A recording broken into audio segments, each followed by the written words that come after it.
Hello everyone, welcome to concept of chemistry. आज JEE advance 2019 का question discuss करने जा रहे हैं। तो क्वेश्चन नंबर 7 एक कंपाउंड दिया हुआ है। इसको जब ट्रीट कर रहे हैं Hg2 प्लस डाइल्यूट H2SO4, उसके बाद इसको ट्रीट कर रहे हैं AgNO3 NH4OH के साथ, उसके बाद इसको ट्रीट कर रहे हैं Q का फॉर्मेशन कर रहा है, उसको फर्दर ट्रीट कर रहे हैं SOCl2 के साथ, सेकेंड में AlCl3 के साथ ट्रीट कर रहे हैं तो R का फॉर्मेशन कर रहा है, फिर R को हम ZnHg के साथ ट्रीट कर रहे हैं तो S का फॉर्मेशन कर रहा है।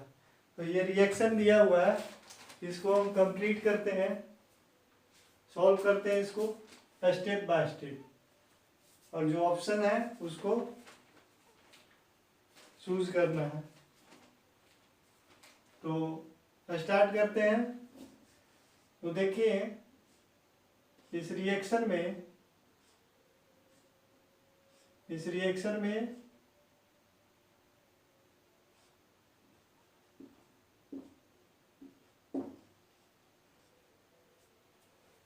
यहाँ पे ट्रिपल बॉन्ड है,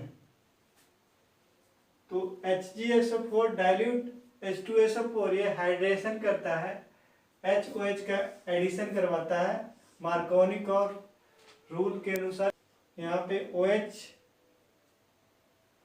और यहाँ पे H डबल बॉन्ड,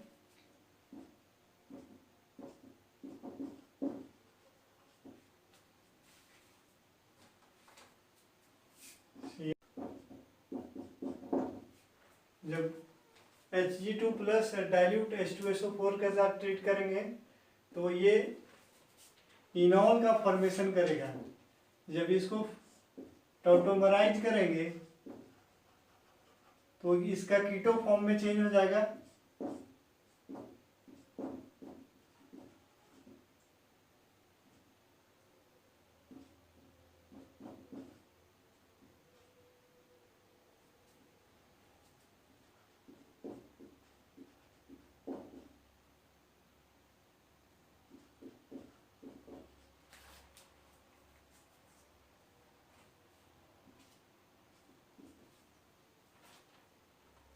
जब इसको ट्रीट करेंगे AgNO3 NH4OH के साथ अमोनिकल सिल्वर नाइट्राइड के साथ, तो ये टॉलेंस टेस्ट है। टेस्ट में ये कार्बोक्सिलेट आयन का फॉर्मेशन करेगा। ये एक अल्डिहाइड ऑक्सीडाइज हो जाएगा कार्बोक्सिलेट आयन में, अल्डिहाइड ऑक्सीडाइज हो जाएगा कार्बोक्सिलेट आयन में। तो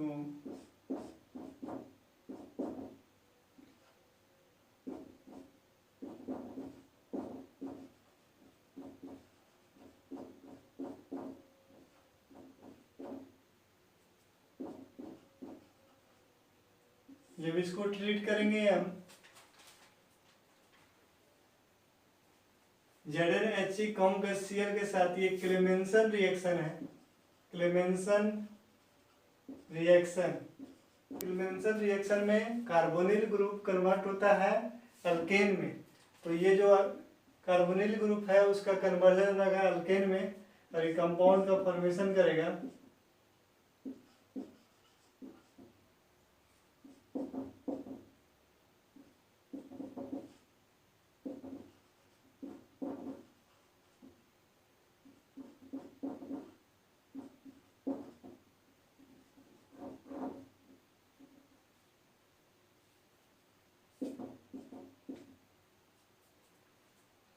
ये मेरा R हो गया, ये R कंपाउंड है। जब इसको हम फर्दर ट्रीट करेंगे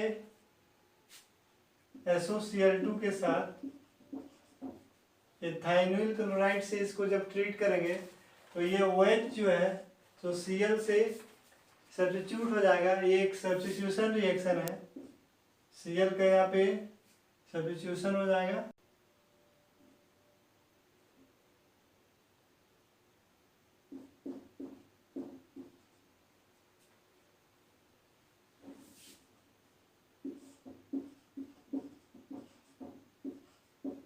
ये फ्रीडल क्राफ्ट एसाइलेशन रिएक्शन होगा इसमें। तो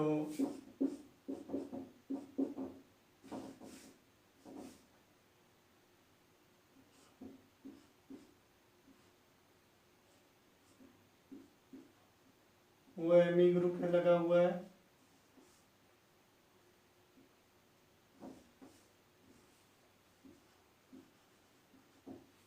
वो एमी ग्रुप है।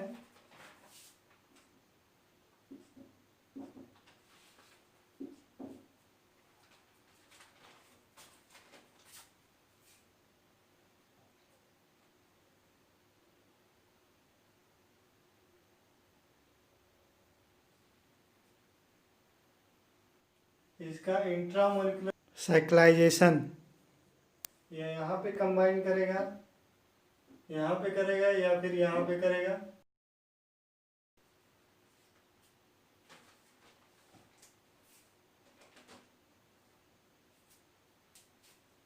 जब इसको ZnHg के साथ ट्रीट करेंगे तो ये टेट्रालीन का फॉर्मेशन करेगा।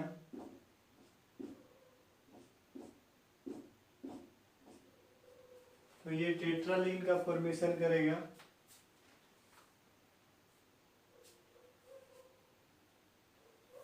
तो अब देखते हैं कौन सा ऑप्शन सही है। तो सी और डी इसका सही ऑप्शन है। यस, आर ये हो गया, आर हो गया, एस हो गया और क्यू मेरा ये था।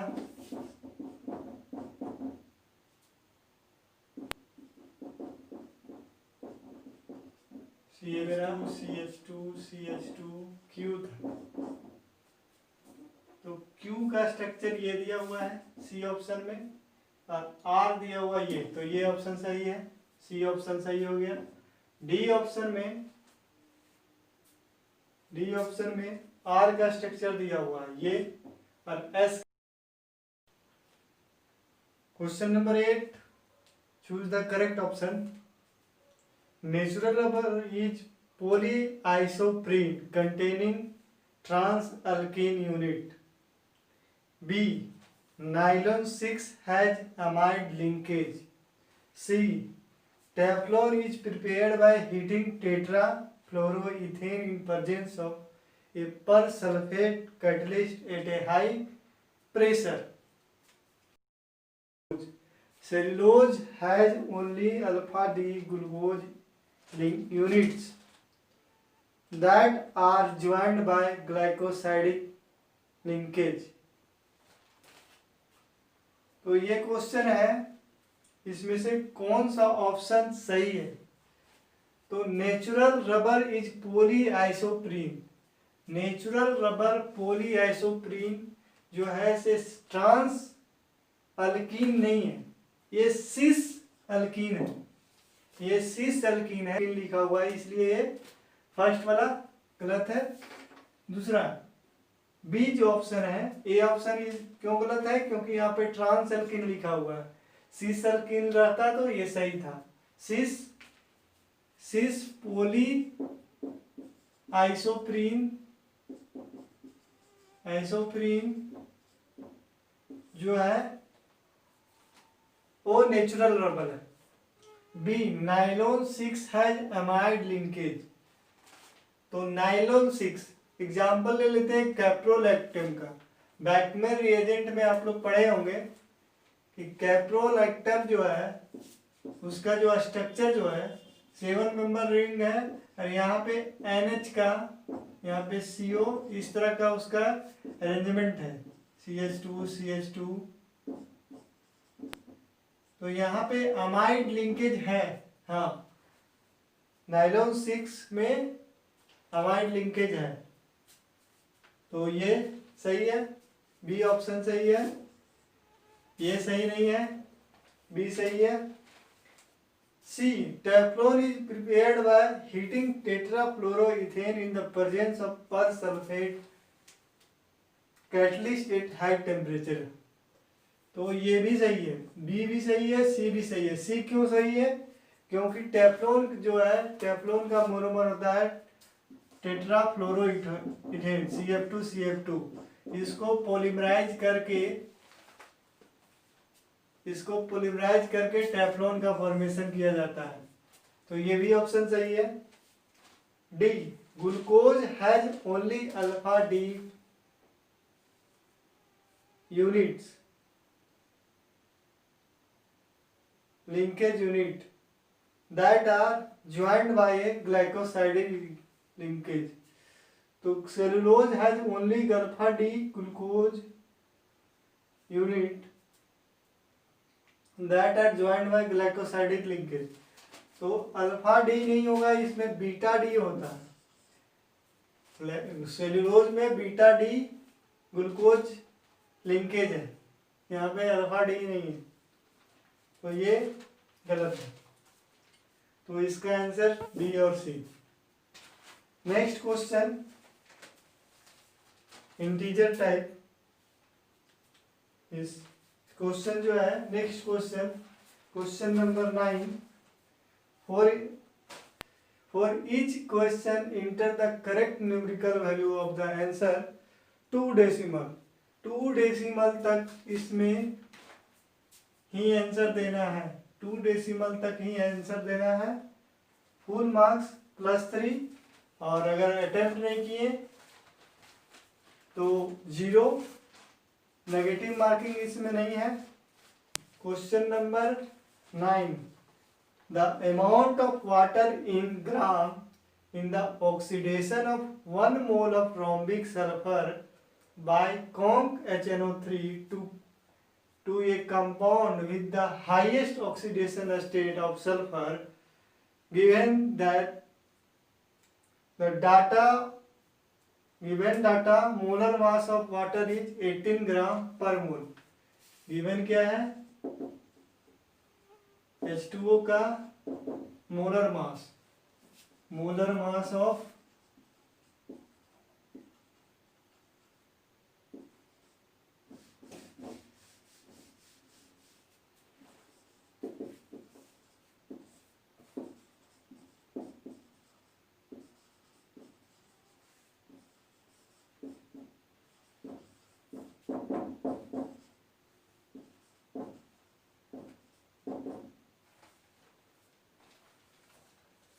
तो ये क्वेश्चन इसमें बोल रहा है ये रोम्बिक सल्फर मतलब S8, इसको कॉन्क HNO3 के साथ ट्रीट कर रहे हैं, और जो कंपाउंड का फॉर्मेशन हो रहा है वो हाईएस्ट ऑक्सीडेशन स्टेट सल्फर का है। तो सल्फर का हाईएस्ट ऑक्सीडेशन स्टेट +6 है। यहाँ पे H2SO4 का फॉर्मेशन होता है, यहाँ पे सल्फर का 6 ऑक्सीडेशन स्टेट है, प्लस NO2 का फॉर्मेशन होता है, प्लस वाटर का फॉर्मेशन होता है। तो इस रिएक्शन को अगर हम बैलेंस करें तो यहाँ पे 8, उसके बाद ये 48 और ये 16, 48, 16 H2O और ये 48 कॉन्क HNO3, कॉन्क हटा देते हैं, 48 HNO3।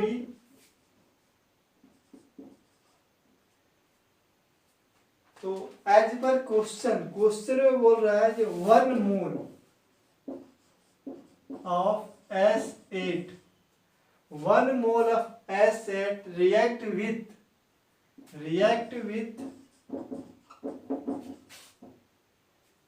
16 mole of H2O।